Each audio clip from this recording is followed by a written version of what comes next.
बाबा टिकैत कहते थे अल्लाहू अकबर। मुसलमान और सारे जो लोग बैठा हुआ करते थे वो कहते थे हर हर महादेव। जब बाबा टिकैत कहते थे हर हर महादेव तो हिंदू कहते थे अल्लाहू अकबर। ये हमारे देश की सभ्यता है, जिस सभ्यता को इन भाजपाइयों ने वोट बैंक की राजनीति के लिए तोड़ा, जिसकी कीमत देना चाहता, वास्तविकता दिखाना चाहता हूँ। अगर किसी को संदेह हो तो मेरे किसान आंदोलन गाजीपुर बॉर्डर पे आके देखे। हम हिंदू मुसलमान सिख ईसाई सब बड़े प्रेम से रह रहे हैं, साथ खा रहे हैं और अपने भारत को बचाने के लिए एकजुट होकर अंजन ओम कश्यप, रूप कलियाकत, सुधीर चौधरी, रोहित सरदाना, रजत शर्मा, ये एंकर आखिरकार देश का चौथा स्तंभ नहीं, भारतीय जनता पार्टी के प्रवक्ता है। ने भी चाटुकार संगी इस देश में कुछ भी कर लें लेकिन गुलाम नहीं बना सकते। संविधान जिंदाबाद था, संविधान जिंदाबाद है और संविधान जिंदाबाद रहेगा। सबसे पहला क्वेश्चन, आप राजपूत होकर के मुसलमान के साथ करें? हमारा भाईचारा है यार। अजब दहीन है। जब हमारे ऊपर मुगल आक्रमण कर रहे थे तो अफगानिस्तानी है ना, उनको अजब दहीन है। हमारी महारानी साहब ने अपना भाई माना था, तो हम आज उसी प्रथा को मानते हैं। जो भगवाधारी लोग हैं ना, राजनीति करते हैं, इन्होंने हमारे भाईचारे को हिंदुत्व के नाम पे तोड़ दिया है। लेकिन किसान आंदोलन ने, महेंद्र सिंह टिकैत जी की आवाज ने आज हम लोगों को एकजुट किया है। भारत फिर पुनः उस गुलदस्ते की ओर बढ़ रहा है जो एक भाईचारे के नाम से जाना जाता है। आप दुनिया को संदेश देना चाहते हैं कि आज हिंदू मुसलमान सिख ईसाई सब एक लेवल पे बिल्कुल संदेश नहीं देना चाहता, वास्तविकता दिखाना चाहता हूँ। अगर किसी को संदेह हो तो मेरे किसान आंदोलन गाजीपुर बॉर्डर पे आके देखे। हम हिंदू मुसलमान सिख ईसाई सब बड़े प्रेम से रह रहे हैं, साथ खा रहे हैं और अपने भारत को बचाने के लिए एकजुट होकर इस तानाशाह पीएम से लड़ रहे हैं, जो अच्छी बातें करता है, धर्म की बातें करता है, नौजवानों को सपने दिखाता है और उन्हीं के ऊपर अत्याचार करता है। लेकिन आप तो बोले आप साथ में हिंदू मुस्लिम, तो संजीव बालियान जो है अपना मंत्री जी, वो बोले ये कभी एक हो ही नहीं सकते कभी भी। ये भारतीय जनता पार्टी के नेताओं की नीति है, रणनीति है। वो आपस में बांट के अपने काम बनाते हैं। संजीव बालियान जाट समाज के हैं और संजीव बालियान को सांसद बनाने में नरेश टिकैत जी की बहुत बड़ी भूमिका थी। वक्त आने पर संजीव बालियान ने पीठ दिखाने का काम किया, जो जाट समुदाय में कोई करता नहीं है। जाट समुदाय एक श्रेष्ठ समुदाय में आता है, जो कि एक वीर समुदाय है। वो कभी ऐसे नहीं है कि जो बात कहें उससे पीछे हट जाएं। संजीव बालियान ने कहीं ना कहीं अपने जाट समुदाय के लोगों का अपमानित करने का काम किया है। जिस प्रकार से संजीव बालियान पूरे जाट समुदाय में विघटन फैलाना चाहते हैं, कभी कहते हैं कि उनके आदमी यहाँ पे आके कि हम महेंद्र सिंह टिकैत की सेना है और उन्हीं के आदमी कहते हैं हम लोक दल के हैं, तो आपस में जाटों को डिवाइड करने का प्रयास संजीव बालियान के माध्यम से किया जा रहा है। और मैं बता देना चाहता हूं कि हमारे नेता चौधरी चरण सिंह जी राजनीति करते थे, वो भी हमारे नेता हैं, और किसानों के नेता हमारे महेंद्र सिंह टिकैत जी थे, वो भी हमारे नेता हैं। हमारे इन दोनों महापुरुषों को बांटने का षड्यंत्र संजीव बालियान कर रहे हैं और भारतीय जनता पार्टी कर रही है। अब वो पूरा नहीं होगा। हम एक हैं और एकजुट रहेंगे। जब राजनीति का वक्त आएगा, वोट देने का वक्त आएगा, तो पूरा जाट समाज और पूरे सब समाज के लोग बैठ के अपना तय कर लेंगे किन्हें वोट देना है। आज हम एकजुट हैं। आज हमारे बीच में राजनीति कौन कर रहा है? भारतीय जनता पार्टी कर रही है। अपने लोगों को बेच के हमें तोड़ने का प्रयास कर रही है। आपके माध्यम से बता देना चाहता हूँ, हम लोग गधे नहीं हैं। हम समझ चुके हैं 2013 में आपने क्या किया हमारे साथ, मुसलमान के साथ आपने क्या किया, पूरा देश जानता है, यहाँ तक कि विश्व जानता है। कोरोना क्या मुसलमानों ने फैलाया था? अब मास्क पहनने से कोरोना क्या हवा से फैल रहा है? अब दिल्ली में मास्क पहन के ये बेवकूफ बनाया जा रहा है कोरोना के नाम पे। मैं आपसे पूछना चाहता हूँ, क्या हवा से फैल रहा है कोरोना? जो ऐसे करने से नहीं होगा है, तो समझना पड़ेगा। बेवकूफ बनने से अच्छा है आप अपने देश को की वास्तविकता को देखें कि देश किन परिस्थितियों में ला दिया है। श्री राम करते करते सेना पे भी हमला, उरी हमला, और छात्रों पे भी हमला, किसानों पे भी हमला, बेटियों के भी बलात्कार टॉप क्लास लेवल पे। 57 बेटियों का बलात्कार हुआ नाबालिग का, बताओ, कानपुर में बालिका गृह में, जिसमें से 30 प्रेग्नेंट। आज तक पता ही नहीं लग रहा उनके बाप कौन है। वैसे हमारी टेक्नोलॉजी बहुत आगे है, क्यों नहीं पता लग रहा? क्योंकि अधिकारी उसमें जिम्मेदार हैं। क्यों नहीं पता लग रहा? भाजपा नेता उसमें षड्यंत्रकारी हैं। कलराज मिश्र की बहन का नाम आ रहा है, आपने विकास दुबे एनकाउंटर करके मामला दबा दिया। तो अब ये राजनीति यहाँ नहीं चलेगी डिवाइड एंड रूल की।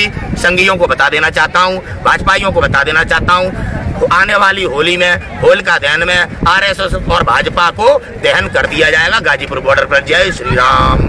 जाट और मुस्लिम एक साथ आके कोई नया समीकरण बनाना चाहते? जाट और मुस्लिम नहीं, हिंदू और मुस्लिम कहिए। नहीं, एक्चुअली में जब महापंचायत में नारा लगा था हर हर महादेव और अल्लाह अकबर का, बाबा टिकैत कहते थे अल्लाहू अकबर। मुसलमान और सारे जो लोग बैठा हुआ करते थे वो कहते थे हर हर महादेव। जब बाबा टिकैत कहते थे हर हर महादेव तो हिंदू कहते थे अल्लाहू अकबर। ये हमारे देश की सभ्यता है, जिस सभ्यता को इन भाजपाइयों ने वोट बैंक की राजनीति के लिए तोड़ा, आज जिसकी कीमत देश चुका रहा है। कहाँ जीडीपी, कहाँ रोजगार, देश की राष्ट्रीय संपत्तियां बेची जा रही हैं। सपने ही दिखा रहा है केवल देश का पीएम। सपने दिखा के तो आज इस स्थिति पे ले आया कि तुम बोले तो देशद्रोही, बोले तो देशद्रोही। पेट्रोल बढ़ रहा है, क्यों नहीं बोल रहा कोई? बोलेगा तो देशद्रोही, बोलेगा तो उसके ऊपर सम्मान आ जाएगा, एसटीएफ रात में उठा ले जाएगी। तो ऐसे देश में रहना पसंद करता है क्या कोई नागरिक? जब आमिर खान कहता था देश रहने लायक नहीं है, तो क्या गलत कहता था? आज देश में क्या परिस्थितियां बना दी? या तो चुप रहो, बोले तो जेल में, या हत्या कर दी जाएगी।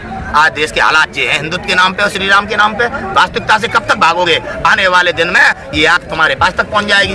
डरोगे तो मरोगे, लड़ोगे तो जियोगे। हक के लिए लड़ना प्रत्येक नागरिक का अपना अधिकार है, गीता कहती है। कुछ गलत आप लोगों से भी तो कुछ गलती नहीं हुई जब अलग अलग आंदोलन हो रहे थे, तो ये लग रहा था कि वो मुसलमानों का, वो दलित का, तो ये करके आप जो मोदी जी ने ये कानून लाए अब आपको ऊपर, तो अब लगा ना कि सब साथ आना चाहिए था। हमारी गलतियां थी, देश की गलतियां थी, गुमराह होते रहे ना। देश उस समय ये नहीं समझ पाया कि जो मेन स्ट्रीम मीडिया है, अंजन ओम कश्यप, रूप लियाकत, सुधीर चौधरी, रोहित सरदाना, रजत शर्मा, ये एंकर आखिरकार देश का चौथा स्तंभ नहीं, भारतीय जनता पार्टी के प्रवक्ता है। ये एंकर कभी टुकड़े टुकड़े गैंग स्टूडेंटों को कह देते थे, जैसे आज हमारे किसान है सारे आतंकवादी खालिस्तानी, देख लो जी हमारे देश में, ठीक है, हम आतंकवादी खालिस्तानी, स्टूडेंट बोले तो टुकड़े टुकड़े गैंग, और कोई बोले तो कम्युनिस्ट। इस प्रकार से इन्होंने हमें गुमराह करके, हमें डिवाइड करके आज हमें इन परिस्थितियों में ला दिया है। अब सब कुछ सामने आ चुका है। पुलवामा के हमले का षड्यंत्र खुल चुका है, अर्नब के चैट से बालाकोट की झूठी स्ट्राइक खुल चुकी है। आज प्रधानमंत्री पूरे देश के सामने नंगे हो चुके हैं। तभी तो अपने लाइक कमेंट दुबकाते हैं, जब लोग उन्हें कमेंट करते हैं उसे भी ऑप्शंस को भी गायब कर देते हैं। तो प्रधानमंत्री की वास्तविकता दुनिया में उजागर हो चुकी है। अब केवल प्रधानमंत्री के पास मौका है, या तो इस्तीफा दे दे, नहीं तो हम उस तरह से उन्हें सत्ता से बाहर करेंगे जैसे जब जगमाल राजा बन गया था महाराणा प्रताप की पीठ में खंजर भूख के, तो जनता ने आके जगमाल को टांग खींच के उस शासन पे से, गद्दी पे से उतार के चित्तौड़ से बाहर कर दिया था। आखिरी हमको यही फैसला करना पड़ेगा, देश हित से बड़ा कोई हित नहीं है। हमें चाहे आप कुछ भी कहो, लेकिन हम भारत को गुलाम नहीं बनने देंगे। अंग्रेज जाते वक्त कह गए थे कि इस देश को 100 साल आज़ादी नहीं प्राप्त हो पाएगी, आप फिर गुलाम बन जाओगे, 100 साल आज़ाद नहीं रह पाओगे। अंग्रेजों के मुंह पे हम चांटा मार के दिखाएंगे इस देश के नौजवान कि ये देश आज़ाद है और आज़ाद रहेगा। चाहे तुम्हारे कितने भी चाटुकार संगी इस देश में कुछ भी कर लें, लेकिन गुलाम नहीं बना सकते। संविधान जिंदाबाद था, संविधान जिंदाबाद है और संविधान जिंदाबाद रहेगा। महात्मा गांधी जिंदाबाद थे, जिंदाबाद हैं और जिंदाबाद रहेंगे। उन्हीं के विचारधाराओं पे चल के ये आंदोलन चल रहा है।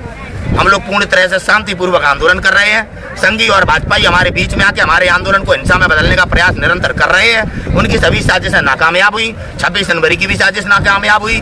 वहाँ पे हमारे एक भाई का बलिदान हुआ। अगर वो बलिदान ना होता तो हम सभी जितने लोग यहाँ से जा रहे थे उसके पीछे लाल किले पे पहुँचते, वहाँ गोधरा जैसा कांड होता, जिसकी इन्हें प्रैक्टिस बहुत अच्छी है। लेकिन उस बलिदान ने कहीं ना कहीं हमारे आंदोलन को भी बचाया और हमारे किसान भाइयों की जान भी बचाई। षड्यंत्र बहुत बुरा था, क्योंकि नरेंद्र तोमर ने कहा था तुम अपनी 26 जनवरी मनवाओ, हम अपनी 26 जनवरी मनाएंगे।